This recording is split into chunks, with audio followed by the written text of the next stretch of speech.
He heard that the vaccine was painful for some people where they had to call out of work for extra days because they were sick. But I don't know how true that is, but it's just what I heard.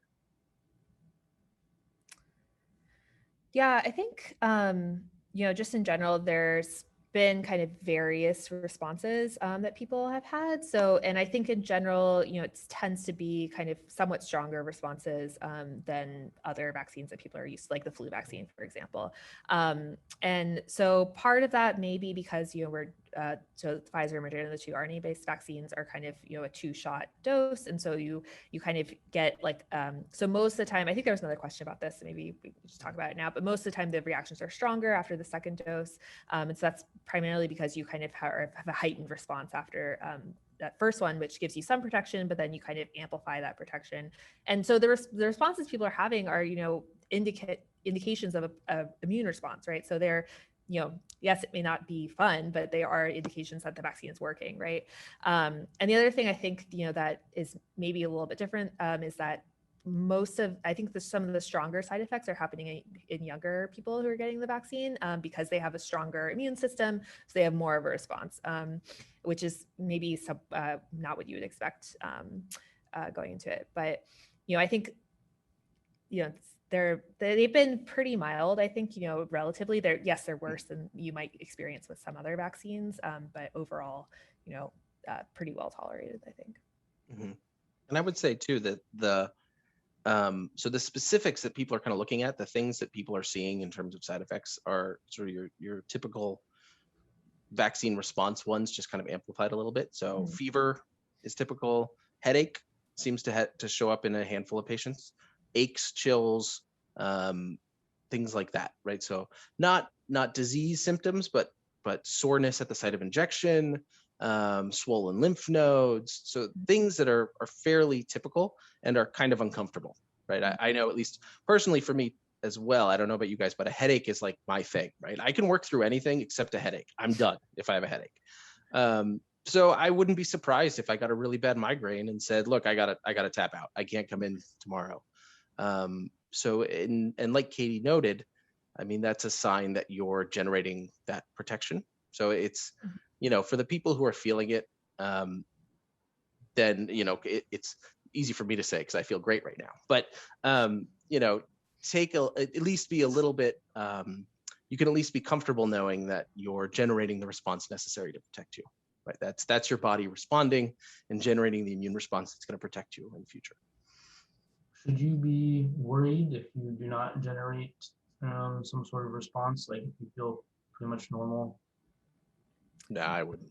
Yeah, I don't think there's anything to say that those two are correlated, right? Like we can say that, because someone has these symptoms, these side effects, we think that's because they're generating immune response, but you could definitely, have a great, response to the vaccine, but not have any symptoms. So I don't think they're necessarily correlated. Everyone reacts kind of differently. So I don't think it's too much to be concerned about kind of one way or the other, right? Sure. One other thing that comes to mind, and Tom, I want you to touch on this a little bit, is the sort of people having different reactions to the vaccine. Does that correlate to people having different reactions to the virus itself? Is that because it's the same sort of protein that or RNA that gets into you, or like what causes that? That's actually a really good question. I will make a statement that maybe Katie and Chris can back up. I haven't seen any data to signify or indicate that whether or not you have a strong reaction to the vaccine means that you would have had a strong reaction to getting COVID. So it could be. I haven't seen anything or heard anything that would suggest it's true, but equally, I've heard nothing to say it isn't true.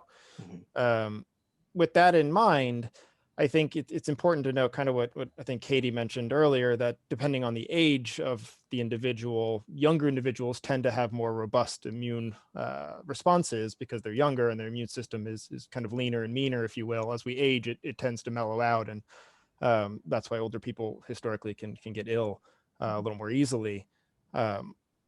So I don't know. I don't know if the two are related or if it's due to something else entirely. I imagine there are just so many variables.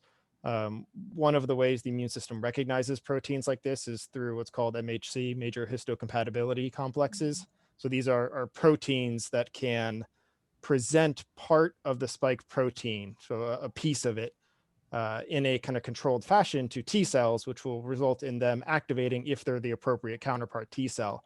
And the reason I bring this up is because everybody has different versions of the MHC. They're all the same in the sense of, again, I seem to like car analogies today.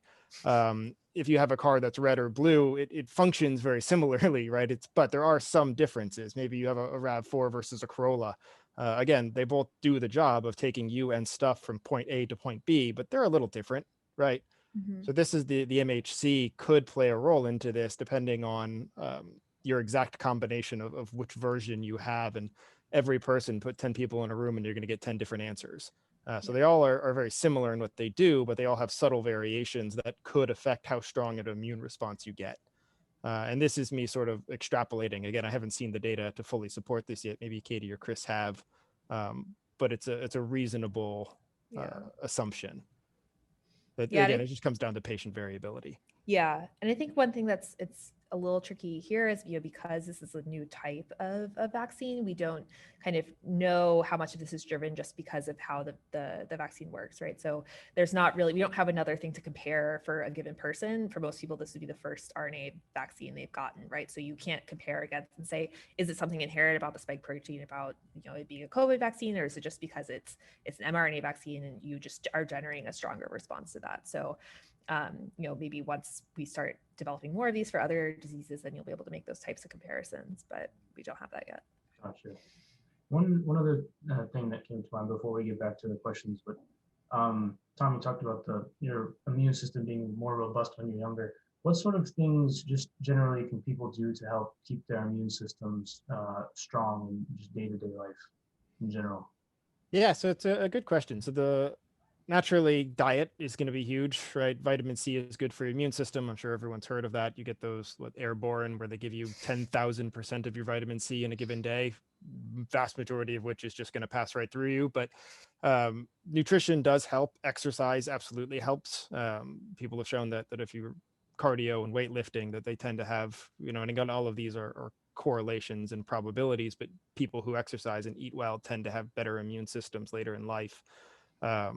It's also been shown that as you age, your thymus, which is a gland where your T cells mature, tends to get fattier as you age. And with that, your T cells don't mature as well. And that can lead to a weakened immune response later in life. So I think diet and exercise are two of the biggest factors that we as individuals can control over trying to be healthy later in life. And I think that's probably true outside of the immune system too, right? Your more muscle you have, the better your cardio is, the better you eat, the healthier you're going to be across the board, including your immune system.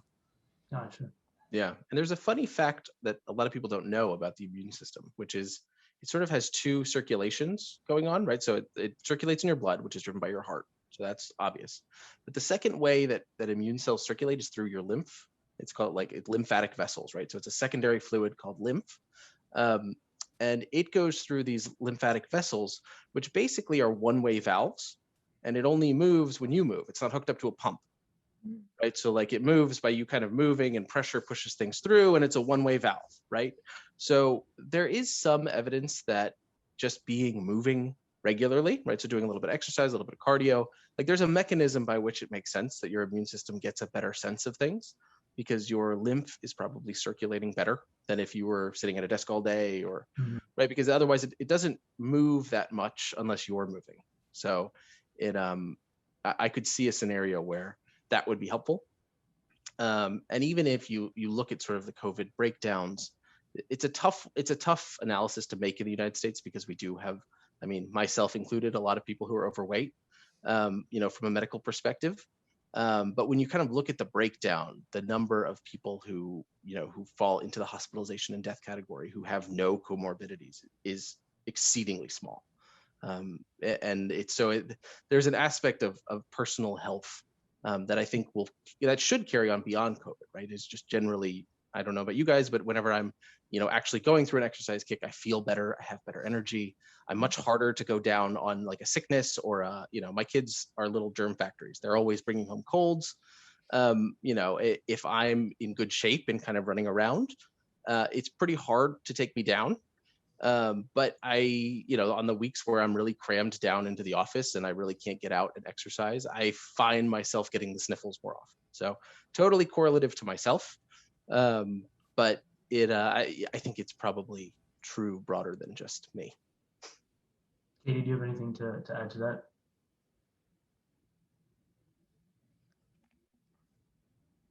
No. Sorry, Also- sorry, my connection's a little bad, but yeah. No, you're good. Do you have anything to add? Do you have anything to add to that, or are not really?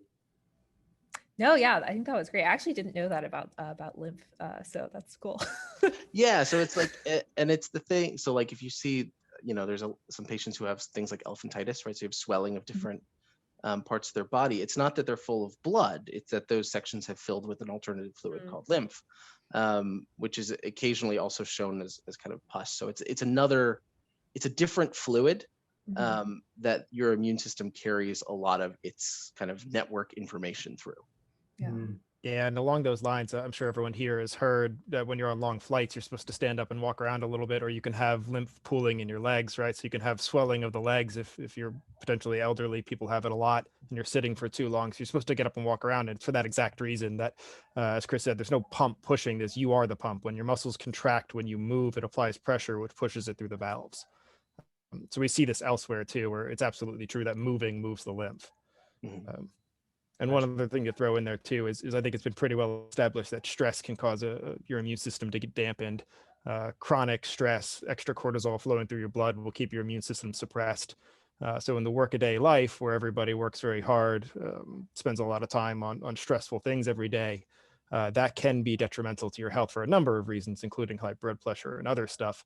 But definitely for suppressing your immune system too. So I think the exercise can be twofold, which is one, of course, actually helping your immune system, and two, a lot of people use it as a stress reliever. So anything anything you can do to relax too can actually be helpful. So eating healthy, moving, exercise, and try to mitigate stress. Good point. And for those wondering what T cells are, go check out episode 7, shameless plug, but we talked about that then.